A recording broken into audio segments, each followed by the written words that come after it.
Good morning. भूषणने प्राव्यासाठी crayons आणि बुक ऑर्डर केली आहे, जेणेकरून प्राव्या थोडी अजून बिझी राहील आणि माझी कामं पटपट होतील. पण भूषणला कुठे माहिती आहे की त्याची लेक थोड्या दिवसांनी सगळे वॉल्स रंगवणार आहे त्या क्रियॉन्सने. आज ब्रेकफास्टमध्ये छान शेव्यांचा उपमा केला. प्राव्या खूप आवडीने खाते, म्हणून आठवड्यातून एकदा तरी मी तो बनवते. ब्रेकफास्ट झाल्यावर प्राव्यामध्ये वेगळीच एनर्जी येते. नको नको त्या कोपऱ्यांमध्ये जाऊन ती घुसते. खूप वेळ खेळून खेळून दमली आणि निवांत जाऊन झोपली. मी किचनमध्ये काम करत होते. मध्येच तिला जाऊन बघितलं तर मॅडमची कोणतीही नवीन झोपायची पद्धत काय माहिती. ती झोपून उठली. त्यानंतर छान तिला आंघोळ वगैरे घातली आणि तिला रेडी केलं. आता तिला मला लंच बनवायचं होतं, पण ही काय लंच करायच्या मूडमध्ये दिसत नव्हती. तिला खूप वेळा विचारलं, प्राऊ जेवायचं का, तर लगेच नाही म्हणूनच म्हणत होती. जेवण झाल्यावर आम्ही माईलेकीने बसून आज आंबा खाल्लाय. प्राव्या सहसा आंबा खात नाही, पण हा आंबा कसा काय माहिती तिला खूप आवडला.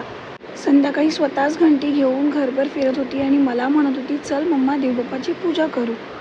आज तिला लवकरच जेवण भरवलं. थोडीशी सर्दीसारखी वाटत होती तिला, म्हणून म्हटलं झोपवूया. पण आता तिला डॅडाच्याच कुशीत झोपायचं होतं. हे बापले मस्त 10 वाजता झोपले, पण माझी कामं मात्र बाकीच होती.